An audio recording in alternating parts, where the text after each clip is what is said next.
adolescentes. Foram 4 anos, eu e a minha esposa estivemos juntos, trabalhando com os adolescentes lá em Goiânia. Lá eram aproximadamente, tinham entre vai e vem, eram aproximadamente 150 adolescentes. Era bom demais, foi um período maravilhoso e é bom para matar um pouquinho dessa saudade hoje. O pastor falou, a minha esposa está aqui comigo, a Mirelle. Da outra vez ela não pôde vir. A minha filha, vocês viram ela correndo aqui, é difícil não ter visto, né? Uma baixinha, está ali. E pastor, muito obrigado, viu? Mais uma vez, por estarmos aqui. Eu queria que vocês pegassem a Bíblia de vocês agora, e eu queria que você mantesse a sua Bíblia aberta, ou o celular, né? Estou falando com a galera jovem aqui, velho, ó. Pega a Bíblia, o pessoal já sai tirando o celular, iPhone do bolso e tal, não sei o quê. Pega o celular de vocês aí, não abra no WhatsApp, nem no Instagram, abra na Bíblia. Eu sei que você tem um aplicativo da Bíblia aí, né? Com certeza. Quem tem um aplicativo da Bíblia? Quem não tem um aplicativo da Bíblia aí no celular, levanta a mão. Não, estou brincando, não precisa não. Estou zoando. Aí se entregaram, tá vendo? Pastor, você anotou o nome aí? Quem não tem? Pastor, vocês anotaram o nome aí? De quem não tem o aplicativo? Beleza, então tá bem. Tem problema não. Mas abra sua Bíblia, por favor. E eu quero falar. Quando eu trabalhava com os adolescentes, tinha um negócio que eu achava interessante. Eles viviam cobrando, quando eles vinham conversar comigo, uma questão que eu acho que vocês vivem isso também. A maioria aqui é adolescente, não é? Acho que tem alguns jovens, a maioria é adolescente. Acho que a maioria aqui tem menos de 17 anos até. E uma das coisas que eles cobravam muito, que eles falavam muito, era assim: mas eu queria ser tratado como adulto. É ou não é isso? Porque a adolescência, infelizmente, é uma fase onde as pessoas não te tratam. Se você é tratado ou como criança, você nem é uma criança e não é tratado como criança, e você também, por muitos, não é considerado nem um adulto e não é tratado como um adulto. Aí você fica assim, nem é criança, nem é adulto, é adolescente, fica naquela situação. E a maioria dos adolescentes me falavam isso: eu queria ser tratado como um adulto. Minha mãe me trata como uma criança. Ou então, eu não tenho respeito e tal. Eu vou tratar vocês hoje aqui como adultos, beleza? Pode ser? Então, fechou. Abre a Bíblia de vocês aí, no celular, onde você estiver aí. Apocalipse capítulo 22. Apocalipse capítulo 22. E eu quero falar sobre um tema com vocês, que é um tema que eu particularmente gosto muito, muito mesmo de estudar dentro da teologia. E gosto também de pregar esse assunto. E quando o Eduardo me ligou, entrou em contato comigo, o Eduardo está à frente do trabalho de jovens aqui, né? E também muito obrigado, Eduardo, por mais uma vez essa oportunidade de estar aqui.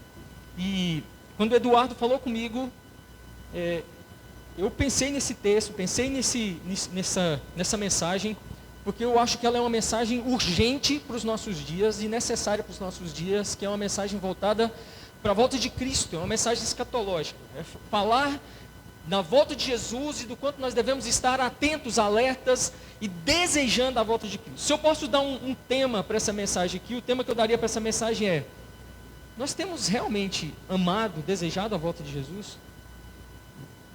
Será que nós temos olhado para a volta de Cristo e isso é algo que arde nos nossos corações? Ou será que é algo que nós sequer pensamos no nosso dia a dia? Porque existe uma questão muito séria com relação a isso daqui. Vai lá em Lucas, capítulo 17, por favor. Vai lá, antes de nós lermos Apocalipse. Lucas, capítulo 17. Olha o que fala em Lucas, capítulo 17, verso 26 e verso 27. Isso aqui é muito preocupante, e a nossa geração tem vivido isso daqui.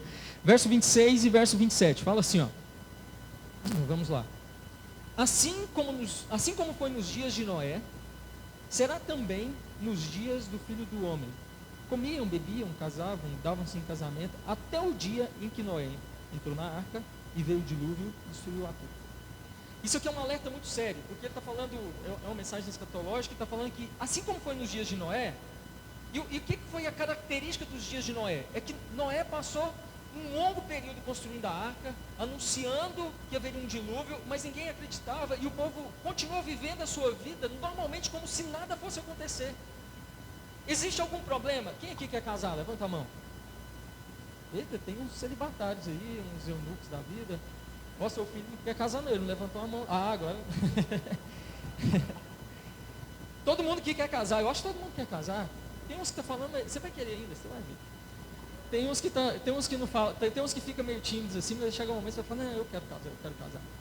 Não tem nada de errado em vocês quererem casar, é muito bom o casamento, não tem nada errado nós estudarmos, nós queremos conquistar as coisas. Vocês aqui, alguns de vocês eu acredito que vão fazer o Enem, está na expectativa de fazer o Enem agora brevemente, ou vai fazer o ano que vem, quer estudar, quer adquirir coisas, quer adquirir posses, quer crescer na vida, isso é lícito, é correto, você faz da maneira bíblica, da maneira correta, não tem nada de errado nisso. Muitos aqui querem casar, e talvez alguns aqui já está de olho em quem quer casar, né? Então assim, mas ainda está muito cedo, espero chegar no momento certo. Mas o problema que a Bíblia relata aqui, não é o fato de você comprar, vender, trabalhar, querer fazer uma faculdade, você desejar casar. O problema não é isso. O problema é você fazer tudo isso sem pensar em Deus, sem considerar que o nosso Senhor pode voltar a qualquer momento, sem considerar a palavra de Deus, sem considerar as Escrituras, e você vive a sua vida sem sequer trazer à memória que Jesus falou que voltaria, que Ele nos deu uma promessa de que em breve Ele retornaria, e você está vivendo a sua vida, e a humanidade está exatamente assim. Quando você sai aí fora, você vê as pessoas correndo, vivendo as suas vidas, sem sequer pensar na eternidade, ou sem sequer pensar que Jesus um dia nos prometeu que voltaria. E nós estamos vivendo exatamente o que nos diz aqui em Lucas 17, como nos tempos de Noé. E nos últimos dias as pessoas viveriam, comprariam, venderiam, casariam, dariam-se em casamento, e a sua vida estaria sendo, quando de repente veio o dilúvio. A Bíblia sempre que Jesus vai falar para nós a respeito da sua volta, e sempre que a Bíblia vai nos falar a respeito da volta dele, sempre ele faz isso gerando em nós uma expectativa, para gerar nos nossos corações um estado de alerta. E esse texto que eu quero estudar com vocês aqui hoje, em Apocalipse capítulo 22, agora pode ir lá para Apocalipse capítulo 22, e eu vou ler aqui de maneira breve o texto, e nós vamos tratando desse texto aqui, para nós aprendermos algumas coisas que eu entendo ser muito importantes nesse texto aqui. O texto diz assim, a partir do verso 6, capítulo 22, a partir do verso 6. Disse-me ainda, estas palavras são fiéis e verdadeiras. O Senhor, o Deus dos Espíritos dos profetas, enviou seu anjo para mostrar aos seus servos as coisas que em breve devem acontecer.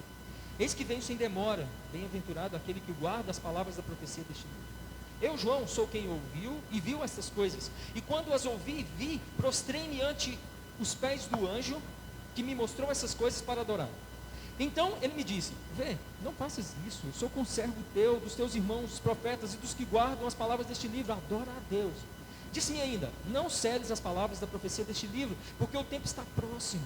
Continue o injusto fazendo injustiça, continue o imundo ainda sendo imundo, o justo continue a praticar a justiça e o santo continue a santificar-se. E eis que venho sem demora, e comigo está o galardão que tenho para retribuir a cada um segundo as suas obras. Eu sou o alfa e o ômega, o primeiro e o último, o princípio e o fim.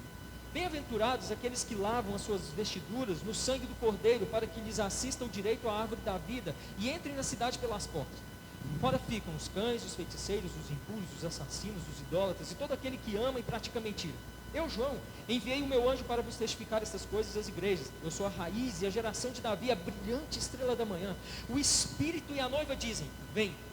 Aquele que ouve, diga, vem.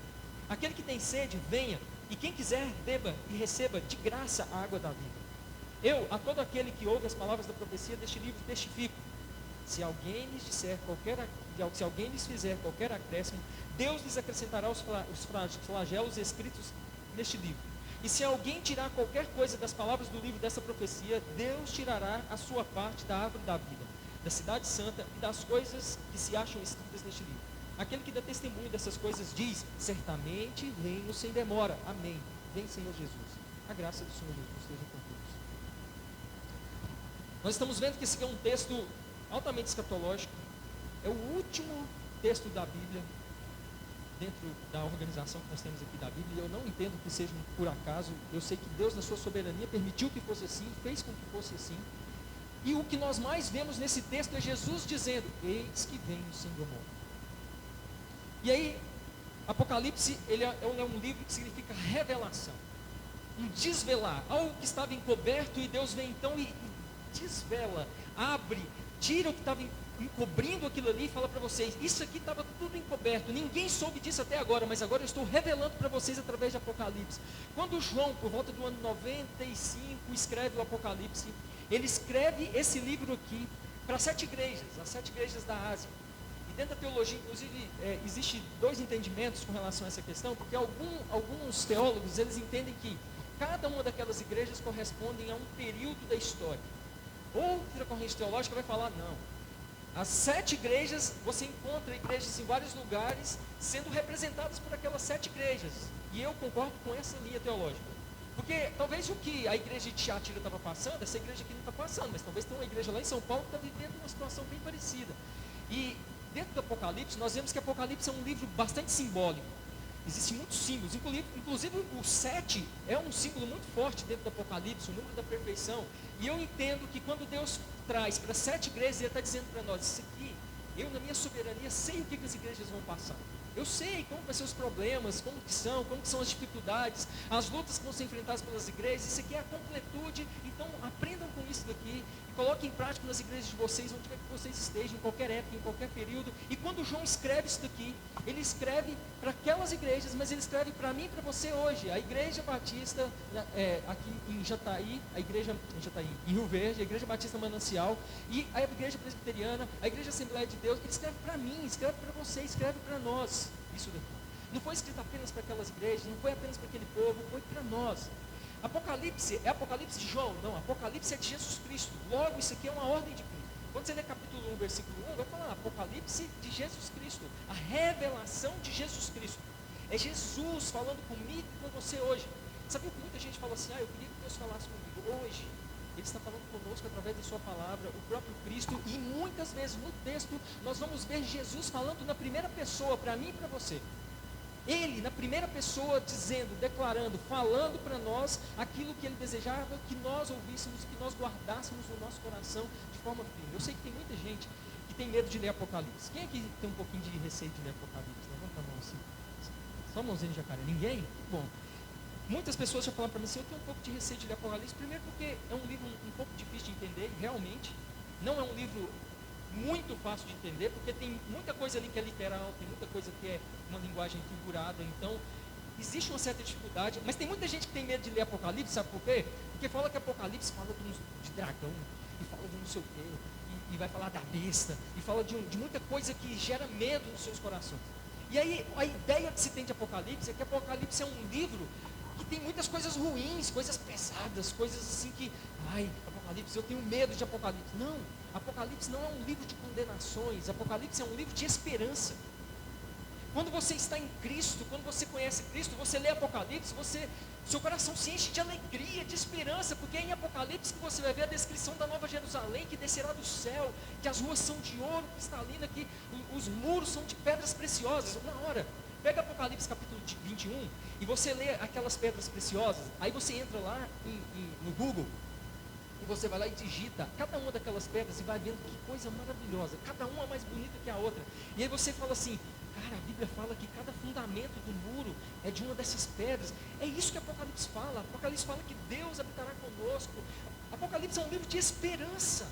É um livro que gera esperança nos nossos corações. Agora, se você não estiver vivendo em conformidade com a palavra de Deus, realmente Apocalipse vai te meter medo. Você vai terminar de ler debaixo da cama com medo, morrendo de medo, porque realmente traz muitas condenações para aqueles que não estão em Cristo. E um problema sério com relação a isso é nós vivermos a nossa vida de qualquer modo, sem considerarmos que Cristo prometeu que voltaria e que eu tenho que estar pronto todos os dias e a qualquer momento para encontrar-me com meu Rei.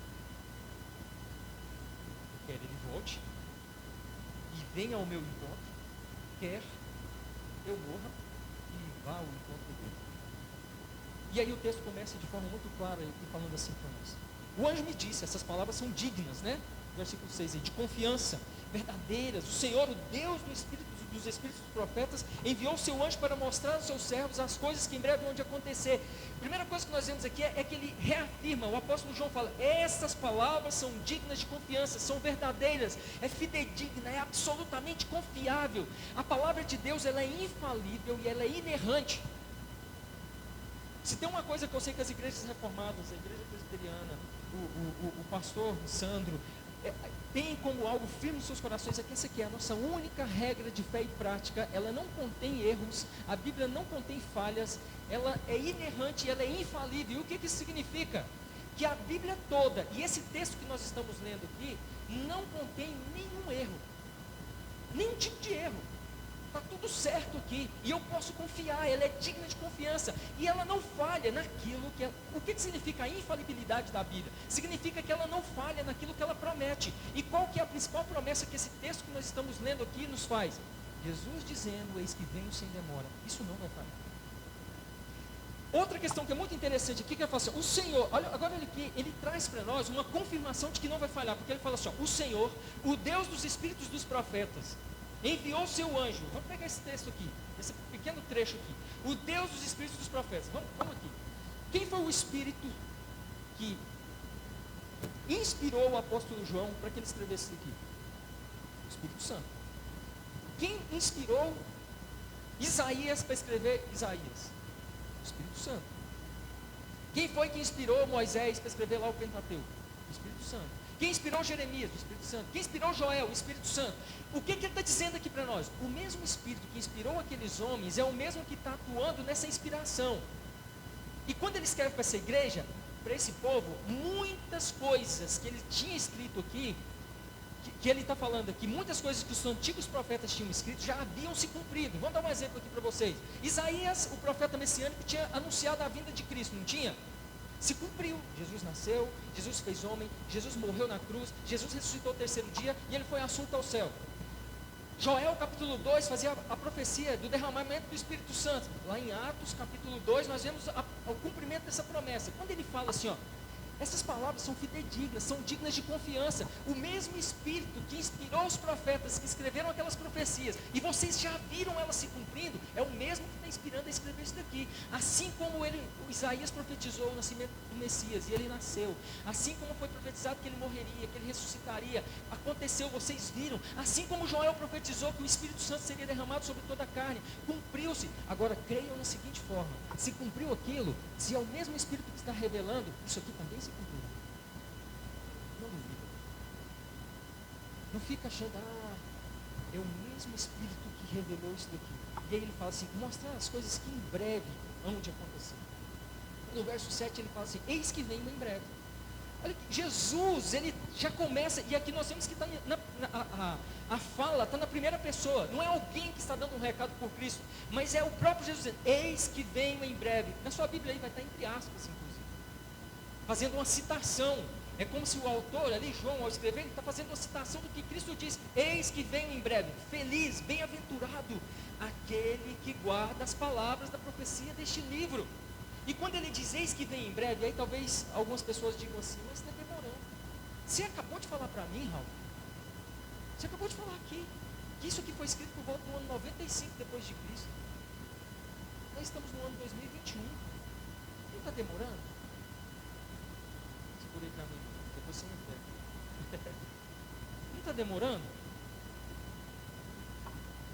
Não está demorando. Não é demora.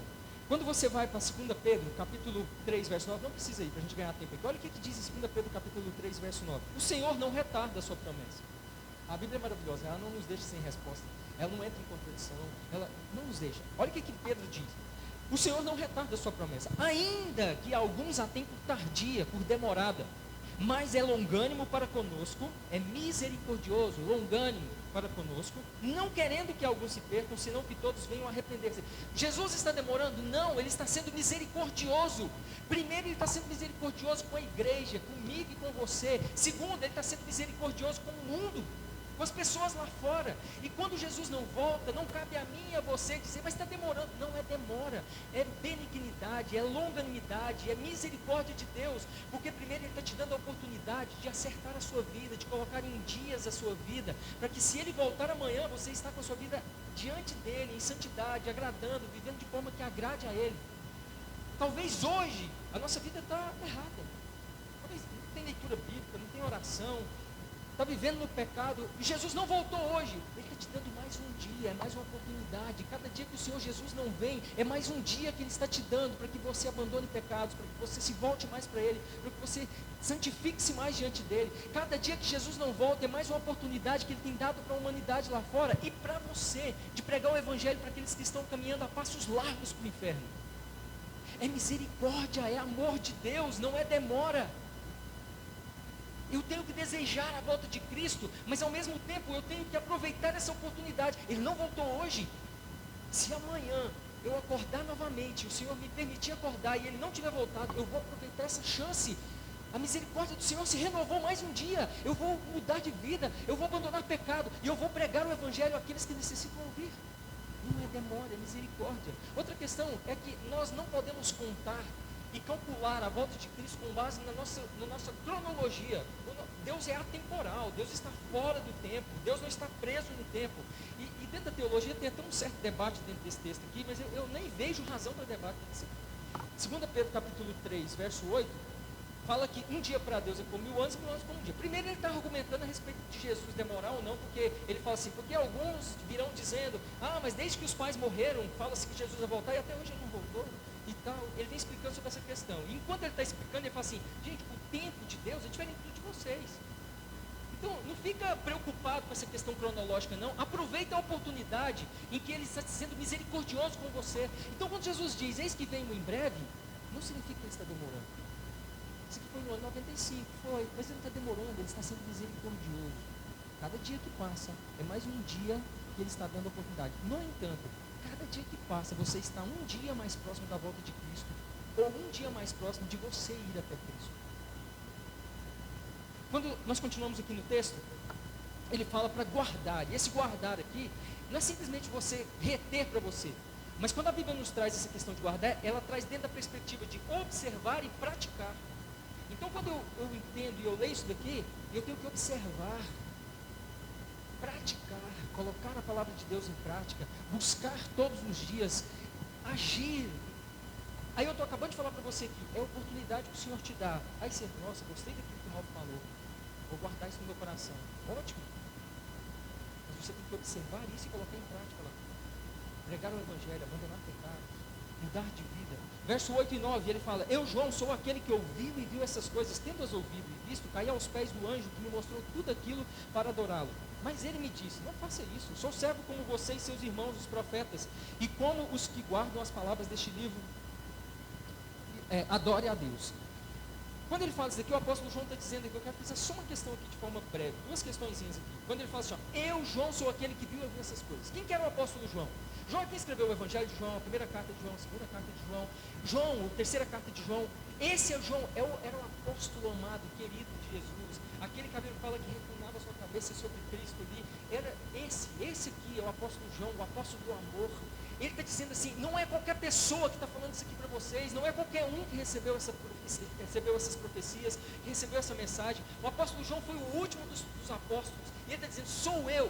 Você já viu quando você vê alguma coisa muito cabulosa, que você chega na escola, chega na sua casa, chega na igreja, chega alguém e fala assim, cara, aconteceu isso, assim, cara, mentira. Você fala, eu vi. Sério? Você mesmo que viu? Eu que vi. Agora eu acredito. É isso que ele está fazendo. Ele está falando assim, fui eu mesmo quem vi. E é interessante que essa metodologia dele, ele usa ela, até lá na primeira carta de João, ele fala isso, ele fala assim, quando ele vai testemunhar acerca de Cristo, a primeira carta de João, ele está rebatendo e tentando destruir uma heresia muito forte que existia naquela época, chamada docetismo, que falava que Jesus não tinha vindo em carne, não era o próprio Deus em carne e tal, e ele vem combatendo esse docetismo, e lá ele fala isso, ele fala assim, Jesus veio em carne sim, eu vi, eu convivi com ele, vi com os próprios olhos. Aqui ele está usando a mesma metodologia, ele está dizendo, eu, apóstolo João, vi tudo isso. Não duvido. Pode acreditar, é a palavra de Deus, é inspirado pelo Espírito Santo de Deus. E aí ele fala, tendo visto e tal, quando nós vemos o verso 8 e 9 aqui, ele vai mudar a temática, porque ele está falando da volta de Jesus, da revelação, de repente ele pausa e ele conta uma coisa que aconteceu com ele lá. Ele fala assim, aí eu vi o anjo, estou vendo aqui, e eu me prostrei diante do anjo para adorá-lo. E aí o anjo me mandou ficar de pé. Ele vai falar aqui para nós. Ele fala assim, o anjo mandou ficar de pé. Ele falou assim, não faça isso, sou servo como você e seus irmãos os profetas, e como os que guardam a palavra deste livro. Por que ele faz isso? Não é por acaso. Na palavra de Deus nada está por acaso. Primeiro é que ele dá uma pausa para mostrar para nós que somente Deus é digno de toda honra, de toda glória, de toda adoração. E ele nos traz um ensinamento maravilhoso nisso daqui, que é o seguinte, não existe ninguém melhor que o outro na igreja, não existe ninguém melhor que o outro, só Deus é digno de adoração. os anjos se consideram conservos como nós, os profetas. Às vezes a gente tem a mania de falar assim, nossa, um dia eu vou estar lá junto com Moisés. E eu entendo que é uma questão de honra, pelo que os caras foram, com Davi. Mas ele está dizendo para nós aqui, que eu e você somos como Davi, somos como Moisés, somos como os anjos, nós somos todos iguais, não existe hierarquia entre nós somos irmãos e todos somos conservos uns dos outros e devemos adorar exclusivamente a Deus. Nós temos vivido uma geração e uma época onde se adora muito celebridades, pessoas, pastores, youtubers. As pessoas estão aí na internet e as pessoas, fulano, não sei o que e tal. Não, somente Deus. Nós somos comuns. Hoje, por exemplo, aqui, quem é o menor de todos aqui hoje? Por mais que talvez exista um entendimento errado quanto a isso, sou eu. Sabe por quê? Quem é que está em pé aqui agora? Sou eu que estou em pé servindo vocês que estão aí sentadinhos. Eu não sou melhor que ninguém. Você também não é melhor que ninguém. Nós todos somos conservos e devemos adorar somente a Deus. Essa pausa que ele faz é justamente para nos mostrar isso. Para gerar em nosso coração essa convicção, para que nós consigamos chegar à consciência e à convicção de que somente Cristo, somente Deus merece adoração e que não existe ninguém melhor que o outro aqui. Nós precisamos amar uns aos outros, servirmos uns aos outros, servirmos lá fora, servirmos o mundo, mostrarmos para as pessoas que nós somos servos. E no verso 10 ele diz, então me disse, não cele as palavras da profecia deste livro, pois o tempo está próximo. Olha que interessante isso daqui, gente, isso aqui eu acho, a Bíblia, nossa, eu amo demais isso livro por causa, tem umas coisas aqui que são maravilhosas. Daniel capítulo 12, verso 4 e 9, você vai ver, quer ver? Daniel capítulo 12, verso 4, não precisa ir lá não, olha o que diz. E tu, Daniel, encerra estas palavras e sela este livro até o fim do tempo. O que ele está falando para Daniel? Daniel é considerado o Apocalipse do Antigo Testamento, são as revelações. Assim como muitas revelações que nós vemos aqui em Apocalipse, nós vamos ver até lá em Daniel, de maneira similar.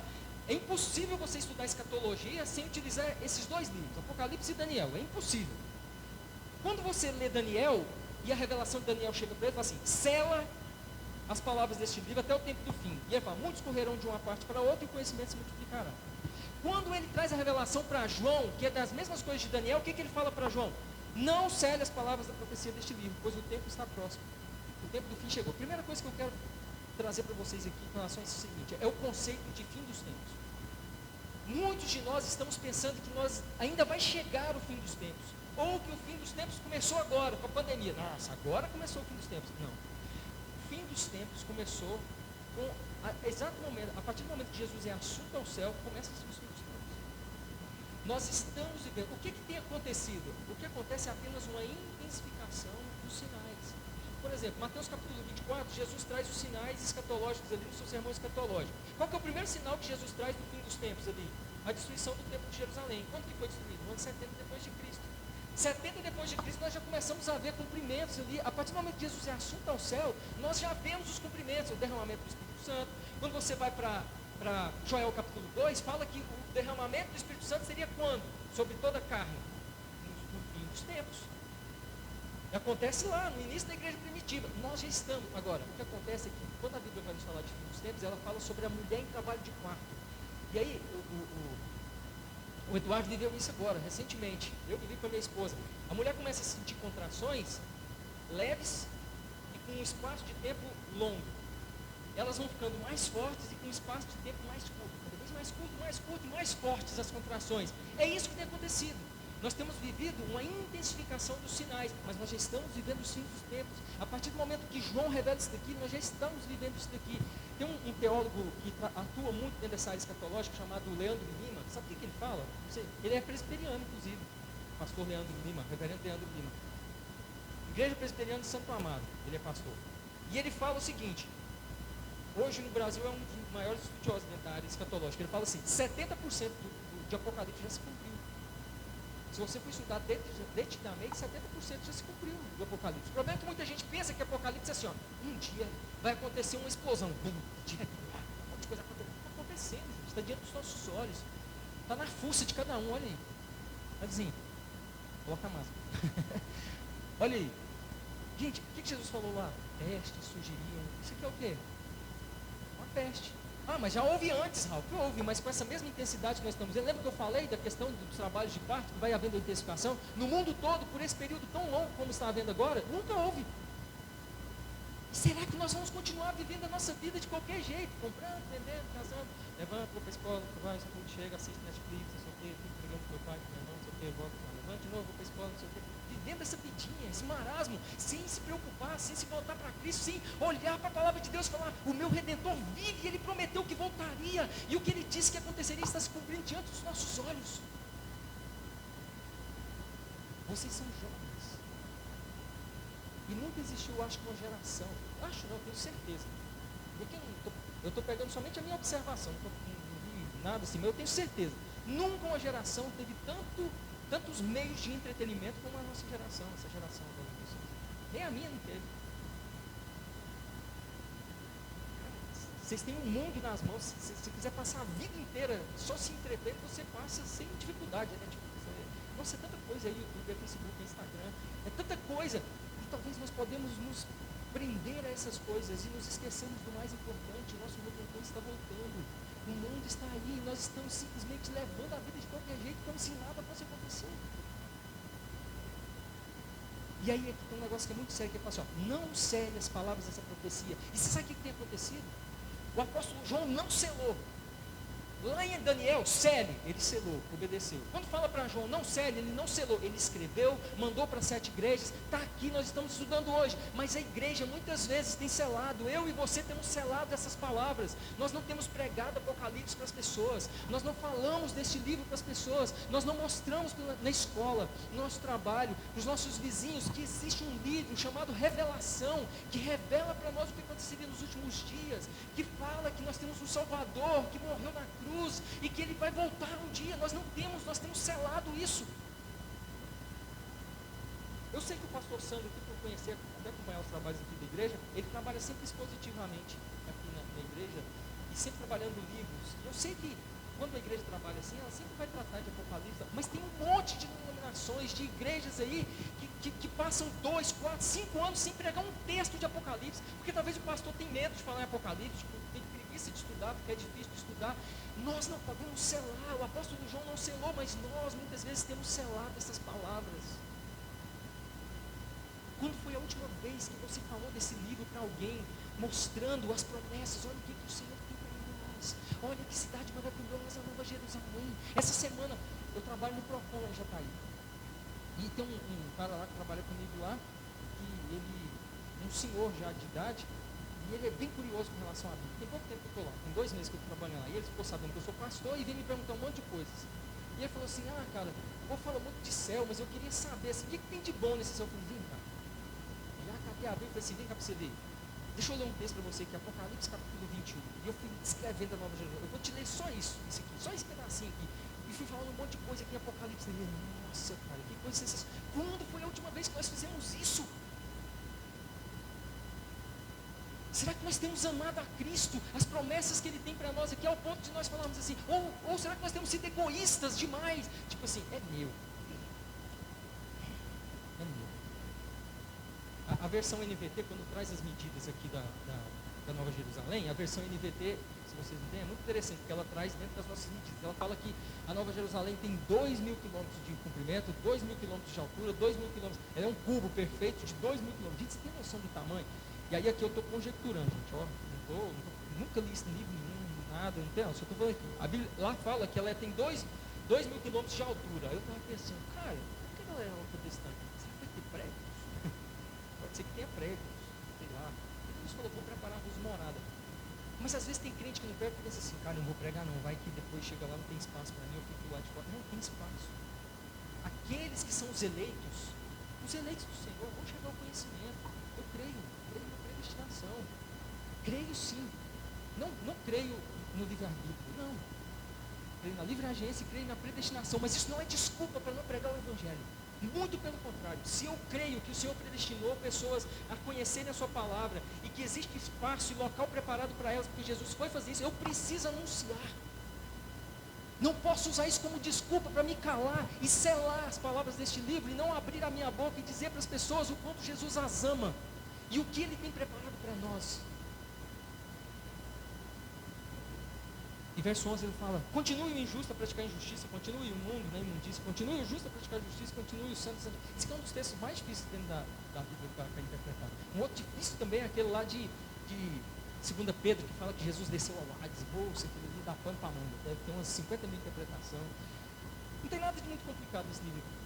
Alguns teólogos, alguns autores, eles vão falar que isso aqui significa simplesmente o seguinte. Olha, é tão simples. E é o que eu realmente entendo que seja o real disso aqui.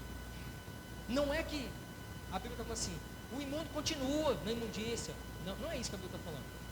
Por exemplo, John MacArthur, por exemplo, ele vai falar o seguinte. Ele fala assim, que o que o texto aqui está dizendo é que o estado em que você estiver quando Jesus voltar, vai ser o estado em que você permanecerá por toda a eternidade. Se você é injusto e você continua, você não se arrepende, se Jesus voltar e você for injusto, você vai continuar na injustiça, no sofrimento eterno. Mas se você é justo, e não pelos seus méritos, mas pelos méritos de Cristo, se rendeu a Cristo, e Jesus voltar e vocês forem encontrados em justiça, você vai passar a eternidade desfrutando da justiça de Cristo. É isso que nós estamos dizendo. Isso significa, então, que o injusto não tem oportunidade de mudança? Não. Isso significa que se eu sou justo, eu vou pregar a justiça de Deus lá fora, para que as pessoas ouçam e elas também se tornem justas por meio de Cristo, para que quando Jesus voltar, as encontrem em estado de justiça, para estar a eternidade com Ele. No verso 12, ele vai falar assim, eis que venho em breve, olha aqui, mais uma vez, sem demora, a minha recompensa está comigo e retribuirei cada um de acordo com o que fez. Eis que vem em breve, mais uma vez. Lá no começo ele falou isso, em todo o Apocalipse capítulo 1, Apocalipse capítulo 3, Apocalipse capítulo 17, aqui ele vai falar 3 vezes no texto. Deixa eu te falar um negócio aqui. Quando você quer que alguém guarde algo na sua cabeça, assim, na memória, que a pessoa fique, o que é o método que você mais utiliza? Qual é o método mais utilizado? Para você memorizar alguma coisa. Você sabe o que Jesus mais quer que nós guardemos na memória? No texto de Apocalipse aqui, Ele voltará. Ele fica repetindo, eis que venho sem demora. Guarda isso no seu coração, guarda isso na sua memória. Eu estou vindo, eis que venho sem demora. Ele queria que nós guardássemos isso, é por isso que ele está repetindo aqui. Ele está utilizando-se de um método para reforçar, para gerar no nosso coração a convicção de que ele está voltando sim. E ele fala, a minha recompensa está comigo, o meu salário, e eu vou dar a cada um.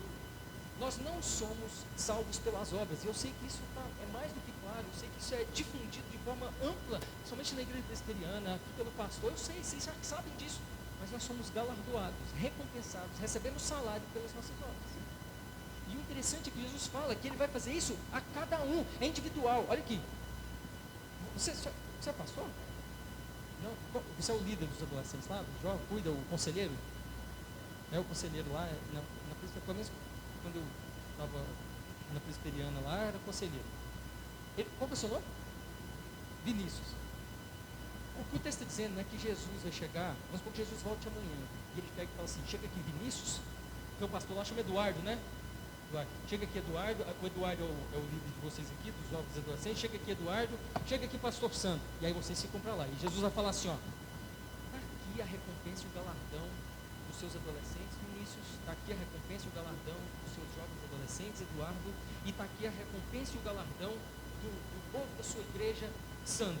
Agora, Sandro, você que conhecia cada um, você que sabia quem era cada um, vai lá e retribui cada um conforme você achar melhor, porque você conhece. Não é isso que vai acontecer.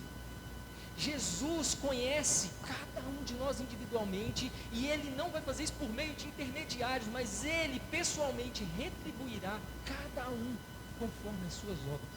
Quando nós lemos as cartas lá para a igreja de Éfeso, de Tiatira, ele sempre vai falar assim, ó, eis que eu sei o que vocês fazem, eu conheço vocês, eu caminho entre vocês, eu estou no meio de vocês, o Senhor é aquele que sonda mentes e corações, Ele conhece o seu coração, Ele sabe se agora você está aqui, velho, tá bom, não vou saber esse negócio da palavra de Deus não, ou se você fala, cara, eu preciso melhorar, Ele sabe agora, eu não sei, mas Ele sabe, Ele é o que sonda mentes e corações, Ele conhece as nossas intenções, e Ele recompensará cada um, individualmente, assim como aqueles que forem condenados receberão a justiça e a ira de Deus sobre si individualmente também.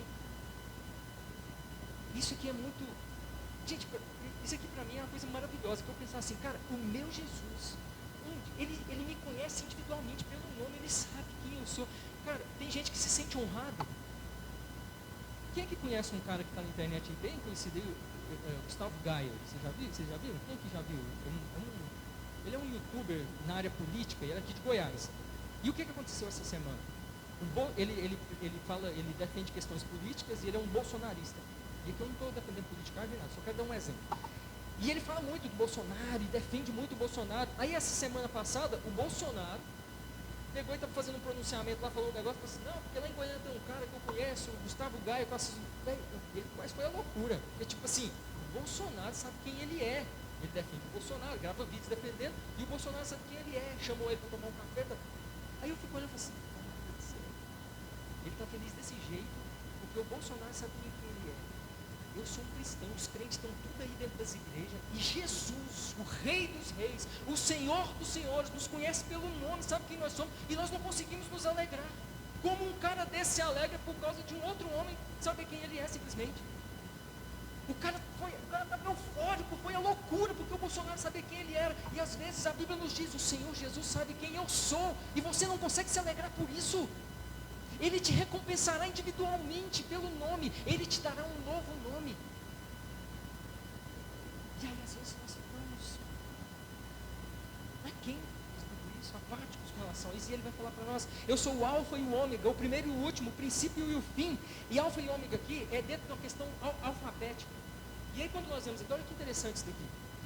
Em Apocalipse capítulo 1, verso 8, vai falar que o alfa e o ômega, o princípio e o fim, é o Senhor, o Todo-Poderoso, se referindo ao Pai. Quando ele fala isso aqui, e o próprio Jesus fala que ele é o alfa e o ômega, ele está falando para nós o seguinte, eu também sou o próprio Deus. Ele está afirmando a sua divindade, e dizendo, e mostrando que ele também, e ele é o próprio Deus. E ele vem mostrando isso para nós. Quando nós pegamos a questão que ele fala que ele é o primeiro e o último, é a questão numérica. E aí tem uma questão que é muito interessante. Jesus, ele não quer ser apenas o primeiro nas nossas vidas. Eu já usei muito essa expressão, e se você usa, não tem nenhum problema com relação a isso, não é uma heresia, não é nada, mas entenda uma questão. Jesus, ele não quer ser o primeiro apenas na nossa vida. Jesus, ele quer o todo. Ele quer ser o primeiro, do primeiro e o último, ele quer ser todo nas nossas vidas. Porque quando eu falo assim, Jesus é o primeiro na minha vida, significa que eu faço primeiro para ele, mas depois eu vou fazer outras coisas secundárias, que não é de Jesus. Não, ele quer o todo, é 100%, não há nada, não há um milímetro, seja no mundo físico ou espiritual, que Jesus não requer, ele diga, é meu, então tudo é dele. Quando ele fala, eu sou o primeiro e o último, ele está dizendo, eu quero o todo, ele não quer uma parte apenas, não, é o todo. Jesus requer tudo, e ele fala, eu sou o princípio e o fim.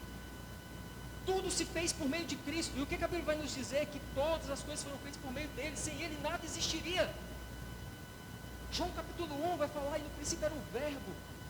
E ele estava ali na criação, e ele era a agência da criação. Jesus é o princípio de tudo. Aí você vai para Colossenses capítulo 1, Colossenses capítulo 1 vai nos dizer o quê? Que ele é o sustentador de todas as coisas, ele sustenta todas as coisas, mas ele também é o escatom, ele é o consumador de todas as coisas. E eu preciso entender que não existe nada na história da humanidade que esteja fora de Cristo, porque Cristo está sob o domínio de todas as coisas, ele é o primeiro e o último, ele cria todas as coisas, ele sustenta todas as coisas, mas ele também conclui e finaliza todas as coisas.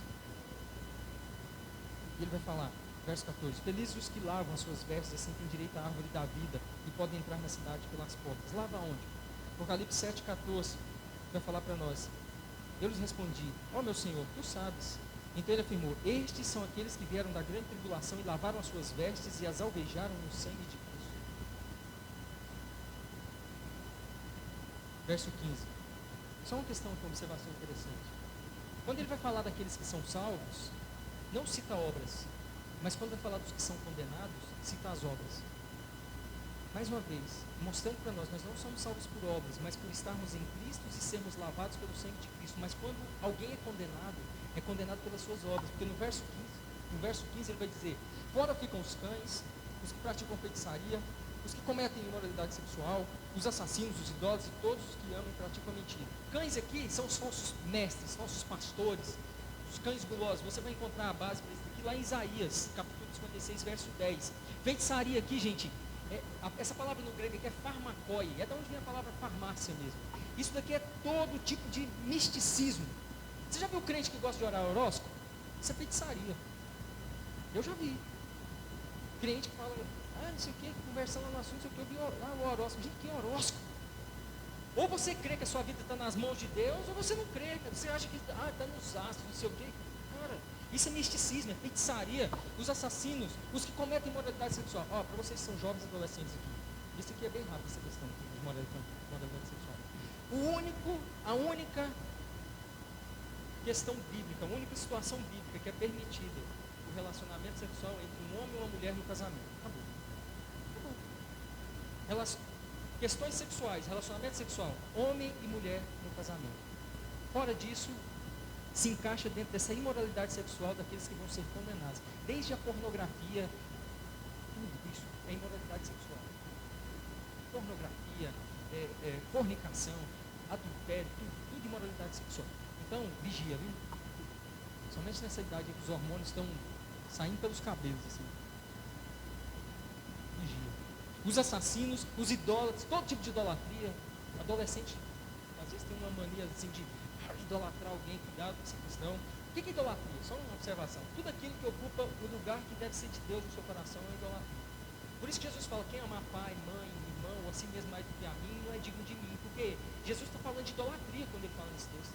É porque tem gente que transforma um filho numa idolatria, ocupa o lugar que tem que ser de Cristo, é só de Cristo, mas ocupa no coração. Uma namorada, mostrou uns adolescentes que nunca postou no Instagram assim, te amo Jesus, ou Jesus, não sei o que, nunca. Aí arruma uma namoradinha, tem 3 dias que está namorando, eu te amo, sem você eu não viveria, ai eu vou morrer se não sei o que, cara do céu, nunca fez uma declaração de amor para Cristo, começa a namorar com 3 dias, vai, morreria se perdesse, morre nada, morre não, chora meio litro, no outro dia já está gostando de outro. E todos que amam e praticam a mentira. Verso 16, que não precisa nem falar, né? Ama e pratica a mentira. Quem é que gosta de fazer aquela brincadeirinha no 1º de abril? Parece uma brincadeirinha, né? Mas o pai da mentira, o feriado foi criado, eu acho até que foi por ele mesmo. Satanás chegou lá e falou assim, pra quê? Aqui é a única coisa que eu criei. Faz aí para não comemorar. Aí o Gustavo falou, vamos fazer o dia da mentira. Aí o povo, a crempaiada, conta mentira e tal. Ai, é engraçado, é só um dia e tal. Nossa, está sendo radical demais, que bobeira. Não, não é bobeira não. Se o senhor falar sim, sim, não, não. Passar disso, ele maluco.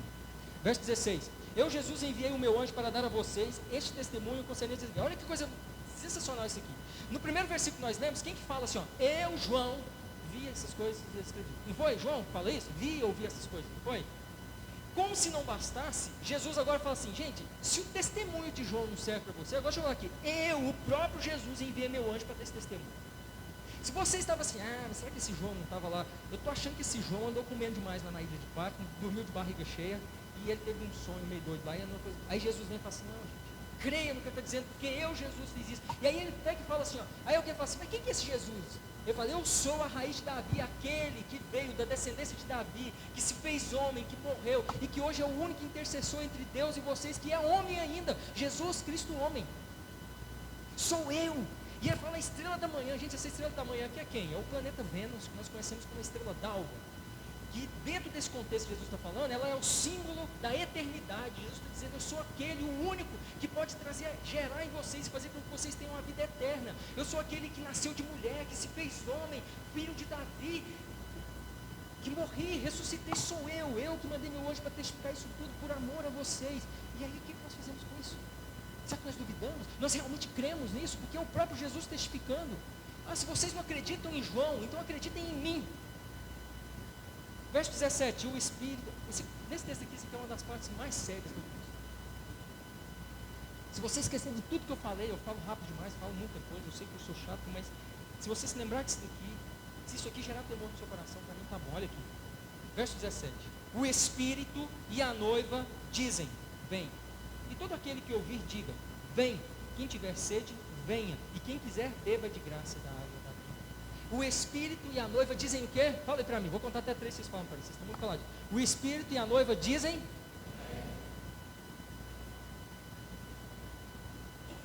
Sabe o que significa isso aqui? Quem se diz cristão, se considera noiva, e diz que tem o Espírito Santo, mas fica com aquela conversinha moda assim, Jesus podia demorar mais um pouco, fique esperto, porque o Espírito diz vem, e esse Espírito habita na noiva, porque ele habita Nós individualmente, a noiva é a igreja, nós somos a igreja e ela habita em nós. Se o Espírito diz vem, se você tem o Espírito Santo, você deseja a volta de Cristo, você ama. Só que tem muito adolescente que às vezes fala assim, ah não, mas tem que esperar pelo menos eu casar. Cuidado com esse pensamento. Sabe por quê? Quando você fala isso, você está achando que os prazeres e os benefícios do casamento são maiores e melhores do que o prazer e a alegria de estar com Cristo.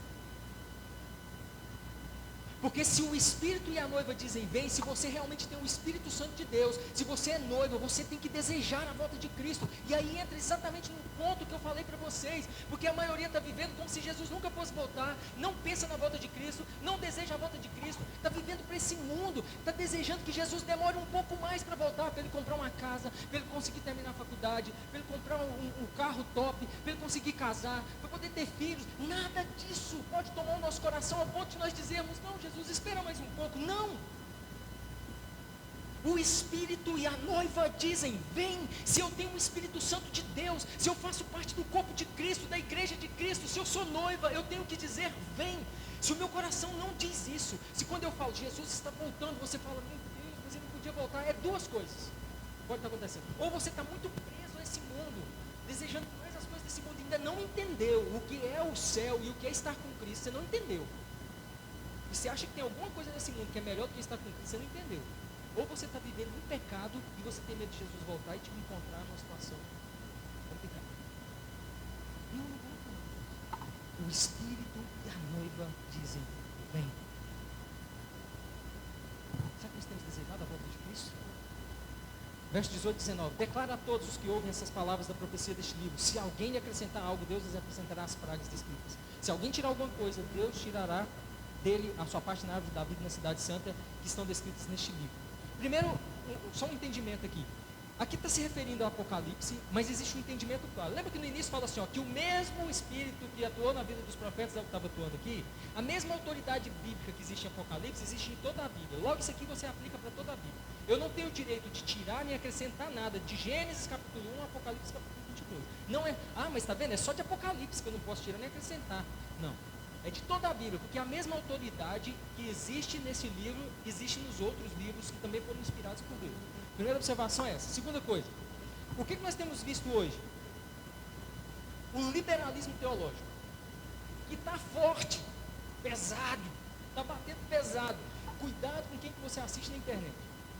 O que o liberalismo teológico faz? Tira. O liberalismo teológico vai falar assim, ó, a Bíblia não é a palavra de Deus, ela contém a palavra de Deus. Qual que é a diferença? Muita.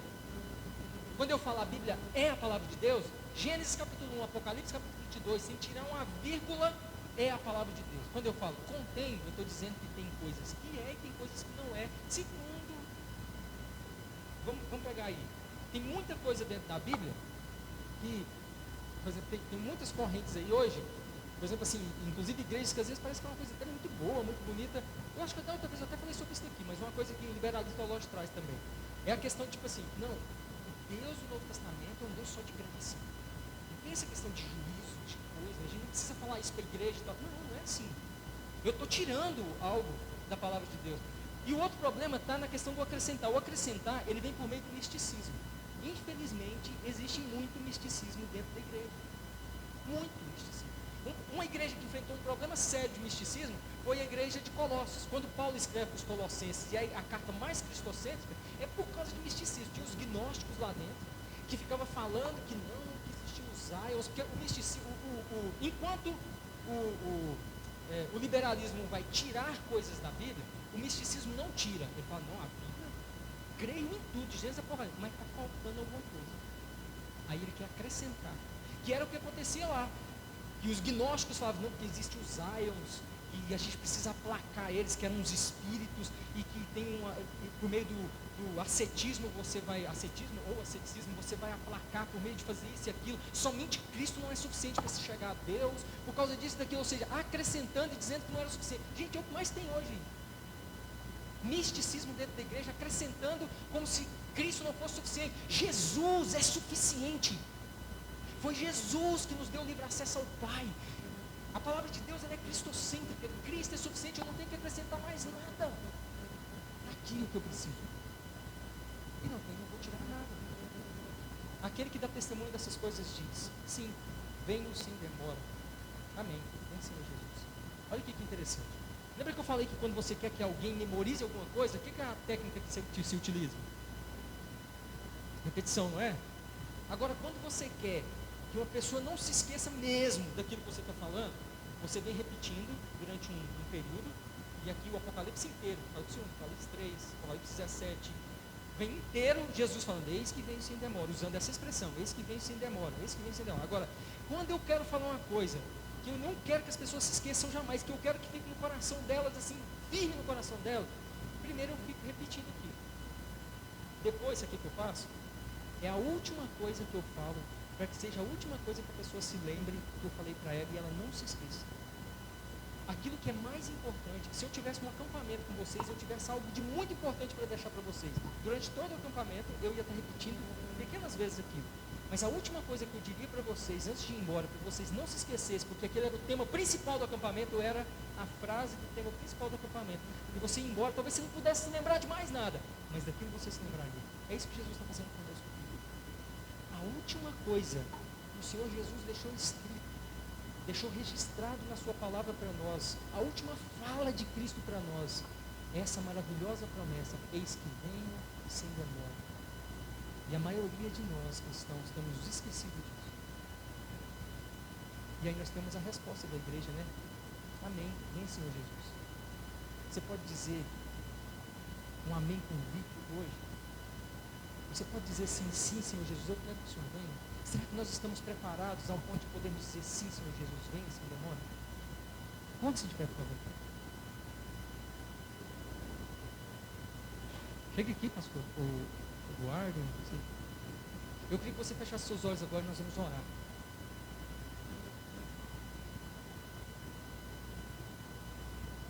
Eu não sei como está